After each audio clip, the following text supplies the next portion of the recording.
All right. No, wait. Sorry. Bring the GoPro. Bring the GoPro. Let's figure this out.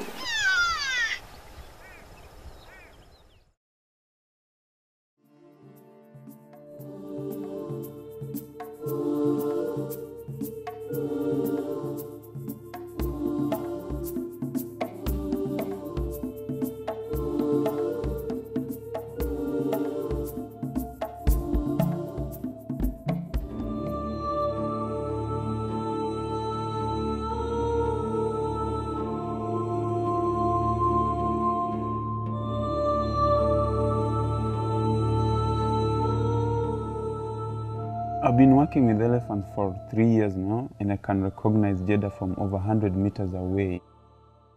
Both ears have V-shaped marks, and she has ear notches.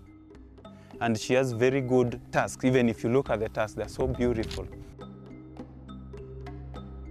She was in the dam alone without any of her calves, and she had this dripping wet side from the shoulder.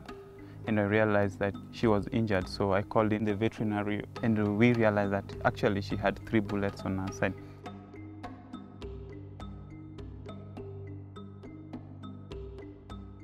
Elephants live in families, and a family is led by a matriarch. All the big matriarchs have been eliminated by poaching, simply because they have these thick tusks. And you know, the thicker the tusk, the valuable it is. The little elephant that takes over as the matriarch, she's really not experienced on how to protect the family. This leaves the family vulnerable to predators like lions.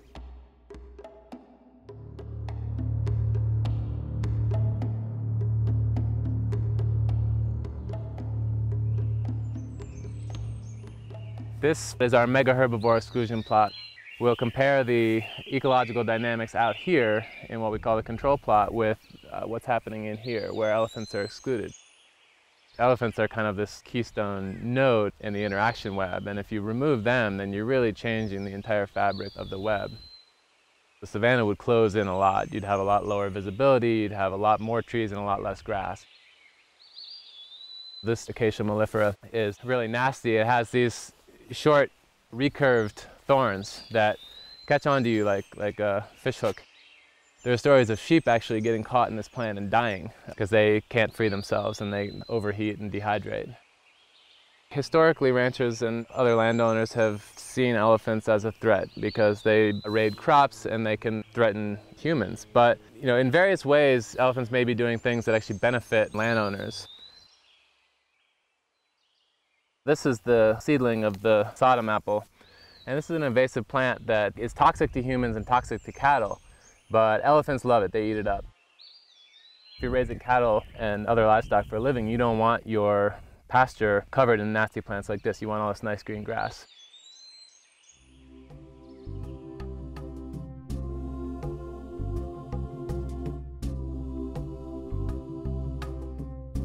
Mpala is a safe haven for elephants because security here is much better as preferred to other places.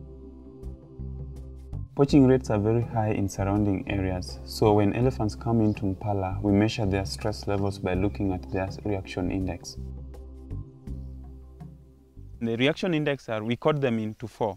We have 1 for the totally calm when approached by the vehicle to 20 meters.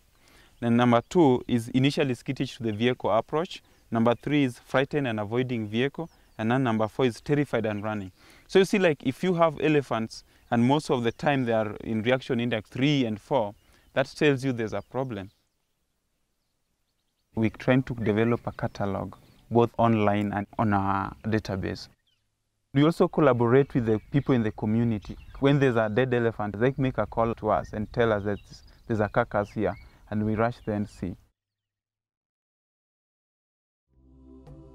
We receive elephants that are coming from different places and we treat them.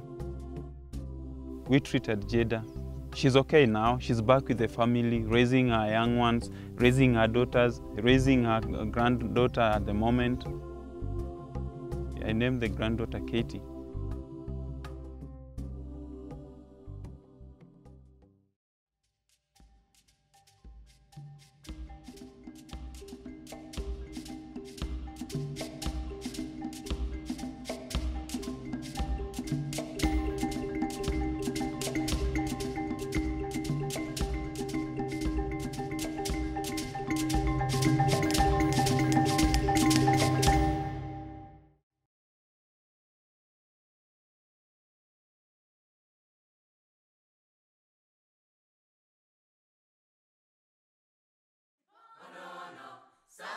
Poaching is what we are really trying to fight at the moment.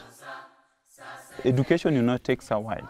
So it's something that maybe it will happen in the generation to come. If you educate this generation so that they pass it over to the next generation, and that helps protect elephants in the future.